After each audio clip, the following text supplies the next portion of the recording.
Hello everyone, welcome back to my channel.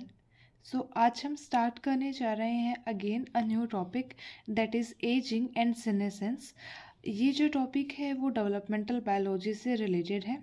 Before starting the definition, first of all we have to talk about the introduction part. Basically organisms जो हैं वो immortal तो है नहीं, that is they are not immortal. Time के passage के according जो है एजिंग जो है या सीनेसेंस जो है वो उनमें होती है, और as a result eventually death जो है वो भी उनमें हमें देखने को मिलती है। सीनेसेंस को हम ऐसे डिफाइन कर सकते हैं, it is basically an increase of impairment of physiological functions with age. Age के साथ फिजियोलॉजिकल फंक्शंस के अंदर अगर इम्पेयरमेंट हमें देखने को मिले, resulting in a decrease ability to deal with a variety of a stress, हम स्ट्रेस से डील ना कर पाए, okay, and an increase susceptibility to disease के प्रति जो हमारी ससेप्टेबिलिटी है अगर वो भी इंक्रीज हो रही है, so that is it, okay. Also multicellular organisms के केस में अगर हम देखें तो मेजॉरिटी टाइप की सेल्स जो होती हैं उनके केस में क्या होता है कि ओल्डर सेल्स जो होती हैं वो कंटिन्यूसली रिप्लेस होती रहती हैं with that of the new ones. Infancy की अगर हम बात करें या फिर यंग एज की अगर हम बात करें, इसके दौरान क्या होता है, बेसिकली न्यू सेल्स की फॉर्मेशन की जो रेट है it is basically more than the death rate of the old cells. Old cells जो हैं वो कम डेथ जो है उनकी देखने को हमें मिलती है, न्यू सेल्स का फॉर्मेशन जो है वो ज़्यादा होता है। देन अगर हम बात करें during the adult stage, that is adult की केस में जो है वो क्या होता है, वहाँ पर क्या होता है कि एक बैलेंस जो है वो बना रहता है, that is between the rate of the formation of the cells and also the rate of the death of the cells. Growth और रिप्लेसमेंट जो है सेल्स का वो बहुत सारी प्रोसेसेस हैं जो एक ह्यूमन बॉडी के अंदर और एक एनिमल बॉडी के अंदर होती हैं, वो उनसे रेगुलेट होती हैं, जैसे कि होम्योस्टेसिस है और कंटैक्ट इनहिबिशन प्रोसेस है। आल्सो ग्रोथ इंड्यूसिंग हार्मोन्स का रोल भी इसमें हमें देखने को मिलता है, जैसे कि प्लांट ऑक्सिन्स जो है हार्मोन्स जो प्लांट्स के अंदर हमें देखने को मिलते हैं। थायराइड हार्मोन का रोल जो है वो भी इसमें हमें देखने को मिलता है। एजिंग की अगर हम बात करें तो it is in a sense एक डेवलपमेंट का ही एक कंटिन्यूएशन हम इसे मान सकते हैं। बहुत डिफ़िकल्ट होता है हमें ये बताना कि कब जो है एजिंग जो है वो स्टार्ट हो जाती है और किस टाइम पर जो है वो रुकती है। हम जो है बेसिकली इसको एक ऐसी प्रोसेस बता सकते हैं that begins after an organism has become reproductively mature through many ageing features, okay. तो मेन चीज़ ये है कि वो रिप्रोडक्टिवली अगर मेच्योर हो गया ऑर्गेनिज्म, उसके बाद स्टार्ट होने वाली प्रोसेस में भी ये हो सकती है। नाउ अब आती है हमारे डेफिनेशन के बाद। It is a continuation of development and also the progressive deterioration in the structure and the function of the cells and the organs, जैसा कि हमने डिस्कस किया था। सीनेसिस की अगर हम बात करें तो ये एक प्रोसेस है of negative and deteriorating changes with the increasing age of an organism. जो चेंजेस हमें एज के अकॉर्डिंग देखने को मिलते हैं उसका एक इंडिकेशन जो है नेगेटिव इंडिकेशन हम इसे मान सकते हैं। अगर बात हम करें जीरोंटोलॉजी की, basically it is a field of developmental biology. ये वो फील्ड है डेवलपमेंटल बायोलॉजी की जो डील करती है with the process of ageing, और इसे ही हम जीरोंटोलॉजी कहते हैं। जीरोंटोलॉजी जो है वो बेसिकली दो वर्ड से बना है, दैट इज़ जीरोन मीन्स ओल्ड मैन एंड लोगोज मीन्स डिस्कोर्स। नाउ नेक्स्ट हमारी बात आती है फैक्ट्स रिगार्डिंग एजिंग। कुछ ऐसे फैक्ट्स हैं जिनके बारे में हमें पता होना चाहिए, like it is a characteristics of multicellular organism. Multicellular organisms जो है उन्हीं का ये एक फीचर माना जाता है। The rate of aging is different in different organisms, okay, it is also different. It is not necessary that organisms of one species at a particular age may be at the same senescence level, क्योंकि उनकी physiochemical property, उनकी biochemical property हर एक organisms की whether at cellular level, tissue level, वो different होती है। तो हम कभी भी ये नहीं कह सकते कि कोई भी ऑर्गेनिज्म एक सेम लेवल के सेंसेंस लेवल पे या एजिंग लेवल पर वो है। The effect of aging may be different in cells और tissues of the same organism. Even in the case of same organism हम कह सकते हैं कि एक पर्टिकुलर टिश्यू या सेल जो है उसके ऊपर एजिंग जो है उसकी प्रोसेस जो है वो फास्ट है एज कम्पेयर टू अदर, जिसमें स्लो भी हो सकती है। और अगर हम पर्टिकुलरली लाइफ स्पेन की अगर हम बात करें overall, so in case of non chordates like Porifera, तो मैक्सिमम एज जो है उनकी 15 ईयर्स मानी जाती है। सिलेंड्रेटा की बात करें तो 90 ईयर्स। फ्लैटवॉर्म्स हैं उनकी 35 प्लस। एनालिडा है उनकी 10 plus. Okay, and such like that. Echinodermata की अगर हम बात करें तो मोस्टली 7 ईयर्स जो है वो उनकी मानी जाती है। और अगर हम मैमल्स का एग्जाम्पल लें, so age in case man, तो उनकी मैक्सिमम लाइफ स्पैन जो है वो 120 ईयर्स मानी जाती है। व्हेल की अगर हम बात करें तो 80 years and so on. So vertebrate fish की अगर हम बात करें तो 60 ईयर्स। बर्ड्स की अगर हम बात करें तो 68 years and so on. So these are the facts regarding aging. Now the next point is that is effects of aging, कि एजिंग का इफेक्ट जो है वो हमें कौन कौन से ऑर्गन्स हैं या टिश्यूज़ हैं, बॉडी पार्ट्स हैं जिन पर हमें देखने को मिलता है।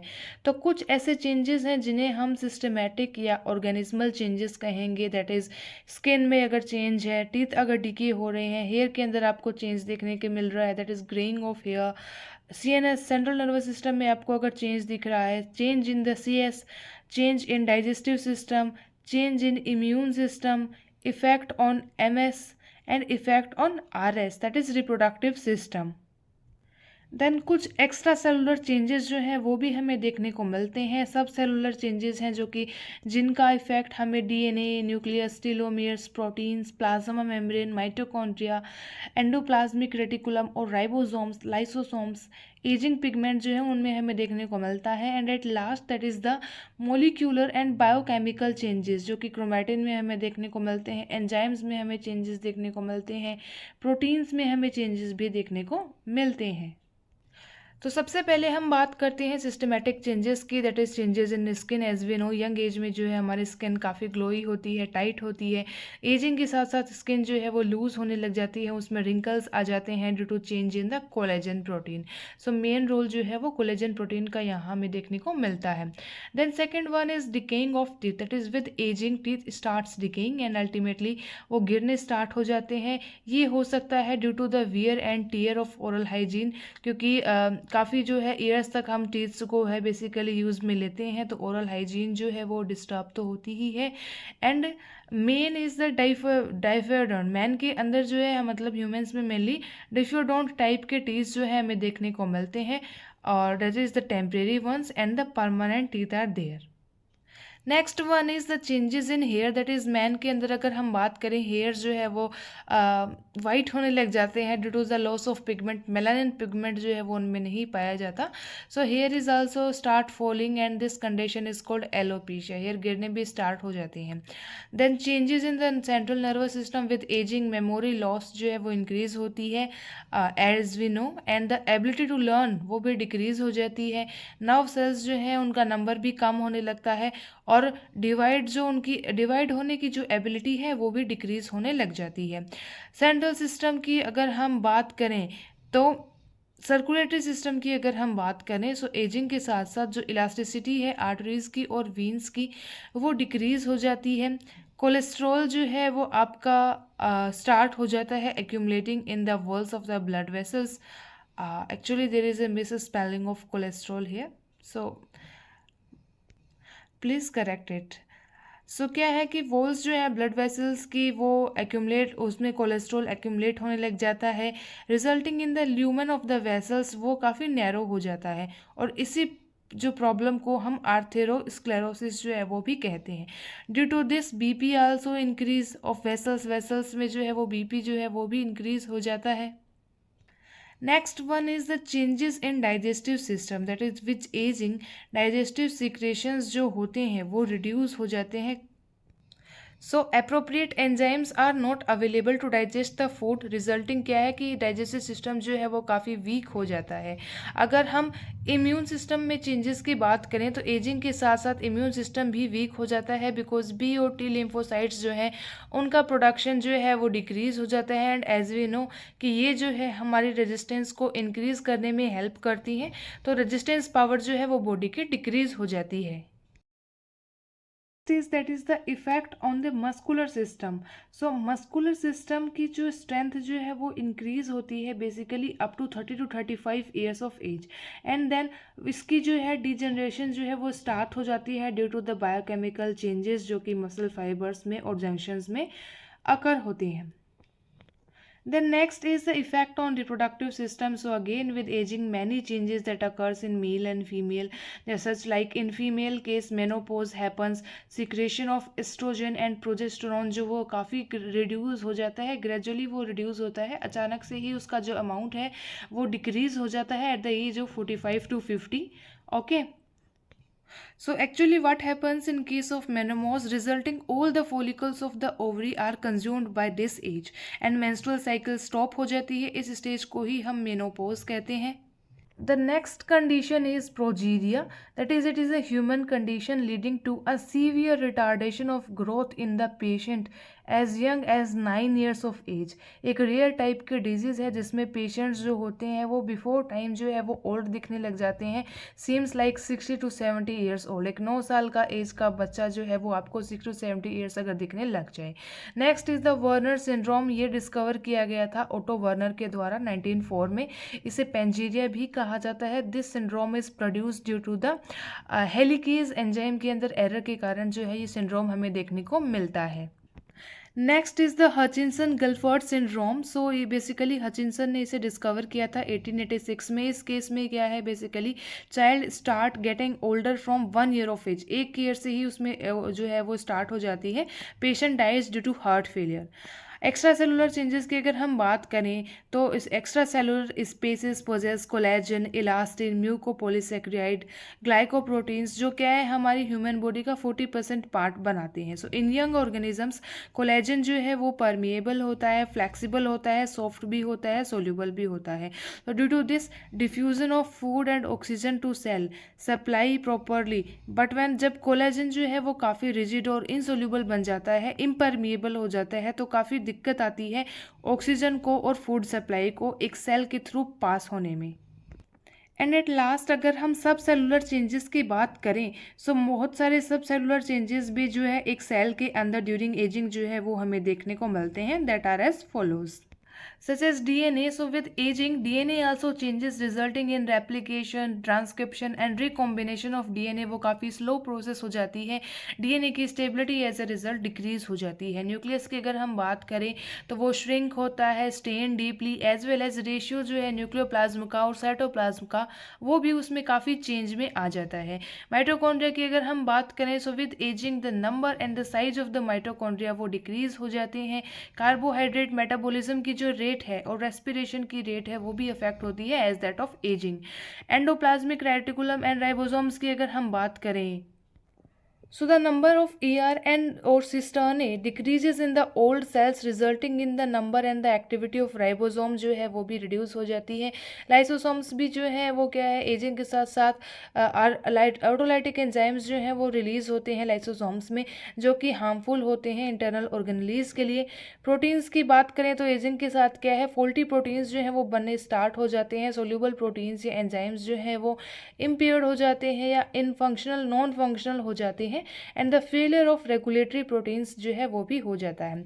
हाइपोट्रोफी की अगर हम बात करें cells show a buildup of small lipid vacuoles and decrease in the cell volume. So इस कंडीशन को जो है वो हाइपोट्रोफी कहा जाता है। Next is the molecular and biochemical changes. So chromatin में हमें देखने को मिलते हैं एज वी नो क्रोमैटिन जो है वो बेसिकली कंसिस्ट होता है डीएनए अलोंग विद हिस्टोन और उसमें नॉन हिस्टोन प्रोटीन्स होते हैं। तो एजिंग के साथ क्रॉस लिंक्स जो है डीएनए के हिस्टोन के साथ वो और भी इंक्रीज हो जाते हैं जिसके कारण मेल्टिंग पॉइंट जो है डीएनए का वो भी इंक्रीज हो जाता है।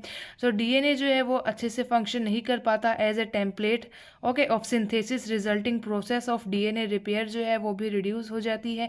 एंजाइम्स में चेंजेस हमें देखने को मिलते हैं वो भी डिक्रीज हो जाते हैं जैसे कि एलडीएच है, एसडीएच है, lactate dehydrogenase, succinate dehydrogenase, phosphatase, esterase etcetera. And proteins की अगर हम बात करें तो कनेक्टिव टिश्यूज़ जो है वो हमारे most of the body parts में हमारे पाया जाता है, जिनमें इलास्टिन, कोलेजन और म्यूकोपॉलीसेकेराइड्स जो है वो प्रेजेंट होते हैं। कोलेजन जो है वो प्रेजेंट होता है डर्मिस में, tendon and cartilage, and the cross link between the molecule is made by collagen protein से ही वो बना हुआ होता है। अब वो प्रोटीन्स जो है वो भी हमारे डिक्रीज हो जाते हैं टिश्यूज़ के फ्लूइड में एजिंग के साथ साथ। Now another point here is that ageing से रिलेटेड जो है बहुत सारी थ्योरीज जो हैं, दैट इज सेलुलर थ्योरीज जो हैं वो दी गई हैं, लाइक एनवायरनमेंट और mutation theory, genetic theory, environmental cum genetic theory, metabolic theory, clinker theory, collagen theory, okay, elasticity loss theory, nervous theory, enzyme theory, wear and tear or the stress theory, cross linkage theory, and the free radical theory. And the final point here is that anti ageing therapies कौन कौन सी हो सकती है। So basically हम एक diet जो है उस पर अगर हम फोकस करें, दैट इज़ एक बैलेंस्ड डाइट अगर हमारी है, that is full of proteins, lipids, vitamins, okay, and antioxidants, naturally produced antioxidants, तो उनसे जो है हमारे एजिंग के ऊपर थोड़ा सा इफेक्ट पड़ता है, एजिंग जो है वो थोड़ी डिले हो सकती है, okay. And also hormonal replacement theory है, जिसके कारण जो है वो आपके मेनोपॉज के सिम्टम्स जो हैं वो थोड़े कम हो सकते हैं, हार्ट डिजीज़ का रिस्क थोड़ा कम हो सकता है, स्ट्रोक के जो चांसेस हैं वो थोड़े कम हो सकते हैं, मेमोरी लॉस जो है उसका प्रिवेंशन हम कैसे कर सकते हैं, तो मेमोरी लॉस जो है वो इनएविटेबल नहीं है, थोड़ी बहुत मतलब अगर हम प्रैक्टिकल चीज़ें अपनाएं, like writing down the things, always putting frequently used items, जो हम काम में आइटम्स लेते हैं उनको एक जगह रखना, तो इन बेसिक प्रैक्टिकल थिंग्स से हम हमारी मेमोरी को थोड़ा सा एनहेंस जो है वो कर सकते हैं। And at last physical exercise is a must. Physical exercise जो है वो हेल्प करती है आपकी कार्डियोवैस्कुलर फिटनेस में, आपके जो ओस्टियोपोरोसिस के चांसेस हैं उसको रिड्यूस करने में, और इक्विलिब्रियम का जो सेंस है उसको इंक्रीज करने में। सो या that's all for the topic aging and senescence. Thanks for watching.